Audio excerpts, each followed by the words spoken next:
We're in a really weird space with sneakers right now because it's either you can go in a store and grab 2-3 pairs of shoe that just came out, or even better, get it for about 30% off, or on the complete other end, there's a shoe that you have to put anywhere between 40 to 100 different raffle tickets in, get on sneakers, and you still don't hit anything.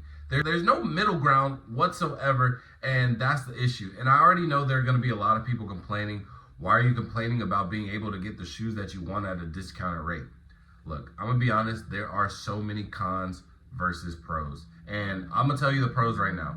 The pros is that you get the shoe. Cool. That's about it, right? But it's going to come to a certain point where a lot of these shoes are going to be super stale to you because there's no added incentive to it. You're literally going into the store, buying it. You're not even going to be talking to the employees because they're not interested. There's not going to be any lines. There's not going to be no chase for it. And honestly, as human, it's in our nature to want what we don't have. So that's one of the reasons why a lot of these shoes are sitting. So the pro really isn't even a pro. So let's get into the cons. The whole reason that we're in this space right now is because a lot of these brands, especially Nike and Jordan, since they're at all-time low right now, they just decided to cave into a lot of the complaints. There has been multiple complaints over the years about the consumer not being able to get the shoes. And whether it's because of a reseller, not a lot of stock, it's very hard to acquire versus retail aspect. So a lot of people have been complaining, and they've been various reasons why they're not able to get that shoe. And these brands decided to say, you know what? Here's everything you wanted and some. And now these brands and these people are starting to realize that was never really the problem. I just wanted the limited products that I was never able to get, and I didn't want to pay $1,000. But now here they are in my face, and I could care less. Let's keep it above. There really wasn't a lot of real sneaker fans. It was just a lot of people that were just fake mad or complaining. A lot of people are going to complain about stuff that they can't get. And on top of the fact, if this isn't your niche, if this isn't your hobby, if this isn't your vice, obviously it's going to be more frustrating to you because you don't understand why this shoe that just came out is $1,000 10 minutes after release. That's how I would feel. There are certain things where I can't justify paying so much. Why? Because that's not my hobby. That's not what excites me. And I just don't understand it. For example, Pokemon cards. I would never pay anything more than $1 for a Pokemon card. But I can understand that there are some rare Pokemon cards that you can only get in a certain amount of packs because it's only a certain amount of pairs or cards, whatever. Same thing with shoes, only a certain amount of pairs. So obviously the demand is higher than the supply, which we learned in 5th grade. And I don't know why people decide that they don't understand that whatsoever. So here's some solutions to this issue. I think overall, especially Nike and Jordan, I think they need to do a huge reset. I don't think it has anything to do with the resellers. I will play devil's advocate because I'm on both sides. I do understand both aspects. I came into the sneaker game. Well, honestly, I came into the sneaker game because I enjoyed having the new. When I got my new Jordans, I got the Carmine 6s. It was just an amazing feel. I got to brag to all my friends, things like that. And I wanted more. I was fiending for more of that attention. And so I decided to try and sell those shoes to get more shoes because my mama wasn't going for keep on buying me $200 pair of Jordans. So I realized that, wait, this shoe could give me 2 pairs of these shoes. And then I ended up being a reseller. But then I went and did my research, really dove in because I really like sneakers as a whole. And honestly, you can't expect everybody to do that. There are some people that get in for resale, some people who just enjoy it. You can't blame somebody for the reason they got in sneakers. However, resale definitely drives the sneaker in general. And as we can see, it's plain as day right now, right? There's no resale. There's barely any shoes that are going on the aftermarket except for a handful of shoes that nobody can really get. But it's because resellers are done. There's no profit margins in it, and that's why nobody's really interested. Nobody is buying any shoes anymore. It's really hard to go into the mall and get something, and then you see it on discount, then you really don't want it because it's like, dang, well, everybody's gonna have this shoe, or dang, is it really worth it? Because why did they put it on discount?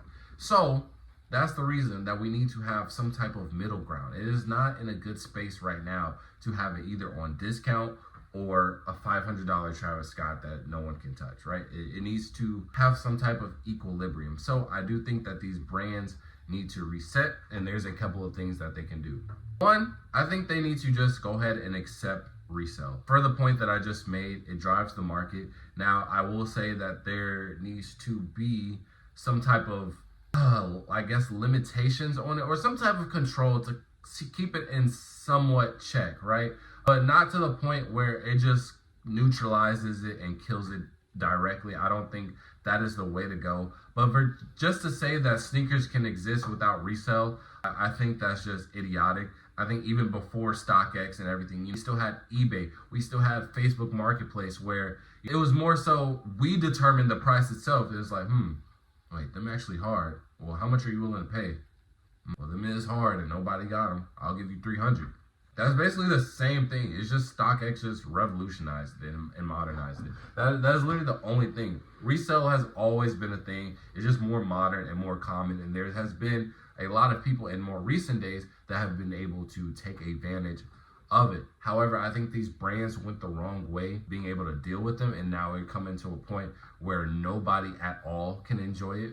The regular consumer, the sneakerhead to the reseller. I don't think anybody is really enjoying sneakers how we were a couple of years ago, whether we enjoyed the resale aspect of it or not. And there are definitely some ways to do it, because going and standing in lines and dealing with retailers and a lot of employees, obviously I get recognized as a reseller, especially with the crews that are coming in, things like that. They know who we are, and I feel like some of them did a good job by combating it. Sometimes we had to play games. Sometimes they gave us like challenges or just certain stuff where it, in a sense, it made it kind of fair, but also everybody from all aspects of the sneaker community were able to enjoy it. So as long as these brands decide to do something where they accept resellers and not directly neutralize them, I think that would be a good step in resetting this whole thing. Number two, and I think this is honestly the biggest one, I think we need to have a reset on retail.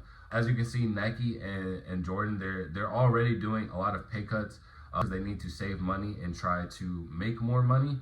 But the thing is that I feel like now, right, a lot of people there's been a shift in the world, honestly, right?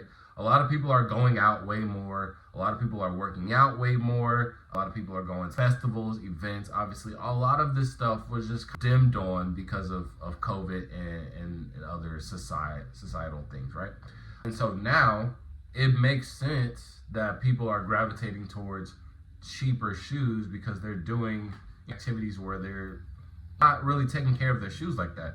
You're going to get your shoes dirty at the gym, especially if you're going out multiple times a week. You're going to get your shoes dirty at a festival. And also another thing, these are a lot of things where people are standing on their feet a lot. And with Nike, they don't really do a good job of having a lot of comfortable shoes. And when they do have comfortable shoes, it's either super expensive or it's super bulky. There's nothing really in between. So a lot of the prices are huge, and especially with Nike also going up on their retail every year, $10 every year, to the point where Legend Blue 11s are $230. There needs to be a reset. I think we need to go back, cut everything retail by, I would say, and I'm gonna be fair for both ends. I would say if we just go back, I would say anywhere between $30, $15 to $30, somewhere in that range. If we just cut back to that, I think we would bring in a lot more customers. It is really hard to justify after taxes paying $240, $250 for a lot of these shoes when a couple of years ago it was less than $200, and it's just really hard, and that's why a lot of people are kind of gravitating to normal shoes that aren't really appealing. For example, like Hoka's, On Clouds, Asics, New Balances. And Asics and New Balance have the exception because they're actually coming out with good colorways as well. But a lot of people are just really focusing on that. So for a Jordan or anything hype, you should say, it just doesn't interest anybody because it doesn't, financially, it doesn't make sense whatsoever. So I think a pay cut or just a retail reduction would do numbers, and I think it would bring a lot more people in, especially now that we're in the realm of that we just have to accept it. Now cutting it back, it gives us a new feeling. Now we feel like everything is discounted, and we get to purchase more things. So even if Jordan brand, which this is low-key gonna be my next point, even if they want to continue to keep on producing a lot of shoes, having 2 shoes released every week, 12 months out of the year, at least we'll still be buying more because it's $180 instead of $230. That's $50 cheaper every shoe. But that brings me to my next point. I think we need to 100% slow down on releases, and I think we need to limit them back as well. Now, I'm not saying make every shoe Travis Scott Off-White numbers, but I do think that we've tried to please the consumer way too much, and it wasn't a good payoff whatsoever. And Nike learned the hard truth that you can't please everybody. You can't. And I think the way that they're going to make the most money and how they were making the most money was when everything was limited and scarce. Simple as that.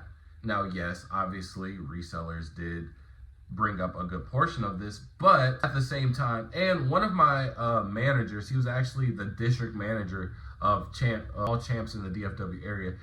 We got into a really heated argument because I was honestly trying to justify the reseller, because our specific store, we were the only ones that played by the rules. Everybody else got to backdoor and make some good money on the side, and we just, we were the goody 2 shoes. But it is what it is. But me and him, we had a subtle argument / conversation, and I told him, I said, I don't really understand why you're mad at the resellers when we give y'all the most money. And he said, do you really think that you give us the most money? And I said, well, obviously, because anytime a Jordan comes out, the Jordans sell out instantly. We're buying everything that you have. We literally ask to buy every single shoe. What more do you want? And he said, yeah, that's true, but think about your sales. How much sales do you have on that one Saturday versus what do you have throughout the whole week? Yes, you can make 10,000 in sales off of one Jordan release for that Saturday, but at the same time, that's only for that one Saturday. Once those Jordans are gone, they're gone. However, when you have the everyday Air Max, you're having consistent sales. You're having everybody, not just the Hypebeast, not just the resellers, not just the sneakerheads, but the everyday mom, dad, family, kids who just need new shoes for back to school. You just have the everyday normie that needs a new shoe. And the Air Max is always going to be around. The Air Force One is always going to be around. Dunks weren't out at this time, but 270s was really popular as well. And they're always going to restock, and you're always going to have, over time, those sales every day, 6 times, compared to the 1 out of the 7 days of the week, they're going to accumulate more than that 10,000 that you just made off of that Jordan. And you might be thinking like, bro, what does that have to do with anything? It's because during that time, the sneakerheads, the resellers, when they have all of these shoes, bring everything to the limelight, it trickles down hype, right? So let's just say we have the Travis Scott one, $500 shoe, no one was able to get it, boom. That mom is gonna come into the store asking for that shoe. Hey, my son really likes the shoe. She shows you a picture of StockX. It happens all the time. She shows you a picture of StockX, and as the employee, you're gonna say, we don't have that. And then she's gonna say, well, do you know anybody in the mall that's gonna have this shoe? And if you do have a resale shop, you're gonna point her in that direction, and you're gonna say, well, this store across from us, they have the Travis Scott, but they're charging it for $1,000. And what's that mom gonna say? Oh no, my son isn't gonna be getting $1,000 shoe. I don't know who he thinks I am. What do you have in the $100 and $200 range?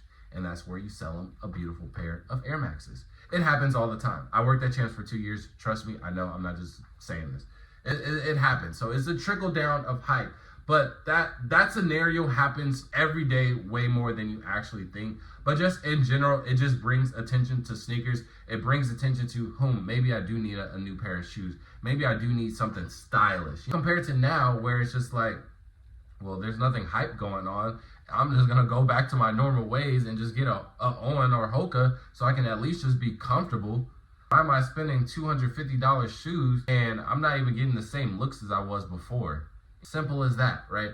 There are more normies and people that aren't attached to sneakers and being sneakerheads versus actual sneakerheads, but everybody at the end of the day needs shoes. So having this limitation, having it bring more hype into the environment, I think it will overall do good for all brands because now all of your products are selling versus it's either 30% off and people are just coming in whenever they beat their last shoe to death and they just need a new pair, and you're selling at a loss, or obviously you try and get the super limited shoe, but the aftermarket doesn't affect them. But directly, it does if it's doing good.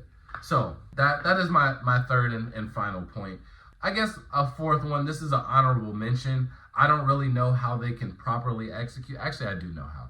I truly think that they need to do something engaging with the community to bring everybody together. I think a lot of these brands, they don't do a good job of marketing the shoes whatsoever. There was even a shoe that just recently came out and it's actually being nominated for Shoe of the Year potentially. And me as a sneakerhead, as a reseller, I barely knew anything about it. Now, obviously, I haven't been tunnel vision into sneakers how I used to because, again, there's really no reason to because of all of the reasons I just listed. But at least for me, if I have way more interest and I'm still, even if I'm lacking in doing my research or just being up to date, I still have way more knowledge on sneakers and tapped in to way more information and connections to sneakers versus the average Joe. And I still didn't know about the shoe. That just signifies a real big issue that a lot of these brands need to do. And I feel like even when shoes were at peak, I feel like even then it was still kind of bad, and people only really knew about it when it was super expensive and they saw somebody with it, or somebody was flexing the price and it's like, oh my God, I can't believe that. Or TikTok got a hold of it at the last minute, but it's already $1,000 shoe at that point. So there are a couple of things that they can do. They can connect with a lot of these newer influencers, content creators. I think social media is just the way to go in any type of business. And I don't think that any of these brands really are doing that. I know that New Balance, they have Joe Freshgoods. He's not like a content creator or anything. He's a designer. He's been with New Balance for a minute and he makes really good items. But I think himself, I think he does a really good job of marketing his own products. Now, again, that hype trickles down to actual New Balance, but the good thing about New Balance is that they have a lot of day-to-day products that they can sell for a very fair retail price compared to Nike. Nike doesn't really have anybody like that outside of athletes, but again, that's only going to trickle down into the athletic world. So, for example, LeBron, that's only going to trickle down into like basketball shoes. We don't really have anybody right now that's doing it for us. And obviously before it was Virgil, it was Travis, but even now Travis barely wants anything to do with Jordan. And we've gotten to the point where they milked him to the T. There's no more milk coming out that cow. No one really even cares about Travis like that when it comes to the sneaker realm and really the music realm too. His music. And then with all the lawsuits at Astroworld, it's just not the best for him right now. But we need to expand to other content creators, people like Kai Cenat, where you see him literally every day, no matter what, even if you're not on social media. My mom, who's in her late 40s, you'll see a clip of Kai Cenat, ask me who it is, etc. So somebody like him who just has a very wide range of influence, I think we need to be tapping into these type of people to bridge that gap and bring more people interested in it. Because I just don't think that, what other way do you really, because even with me, right, I feel like if I wasn't a reseller and I wasn't just deep dived into community, I feel like I wouldn't know about any type of releases whatsoever at all. And you see it even when you go into the mall. Let's just say whenever you stood in line, there's a family always coming around. What are you guys standing in line for? Is there some type of sale? Are they giving away free shoes? They don't know anything. And then you show them and they'll be like, oh my gosh, my son's been asking for that for forever. How do I get it? And then you got to basically tell them either stand in this line and you're going to be at the end, so you're not going to get them, or you pay $1,000. So those are my 4 things that I feel like we just need to do a whole big reset. And I feel like once we get to that point, I feel like everybody will continue to enjoy sneakers again. Like everybody, like normie who back then still complained about not being able to get shoes, the average sneakerhead that only gets shoes maybe 3 times a year, the sneakerhead who really enjoys the releases, the resellers who enjoy sneakers, who like making money. I feel like everybody would, and then obviously even the brands, they'll be happy, they'll be making more money. The retailers, they'll be making more money. it's a win-win for everybody. So let me know what you guys think about this. Do we need to do this reset? What are some things that you think you can add to this list that would make it better, to just make the sneaker game just a little bit better, a little bit more fun? I do think that we're in a really weird place right now. So make sure to like, comment, subscribe, tell your friends. And then also, I'll be giving away free shoes out to the homeless and my clothing brand as well. So make sure to just support the channel, support the website, and tell your people about it. So with that being said, I'll see y'all next video. Peace.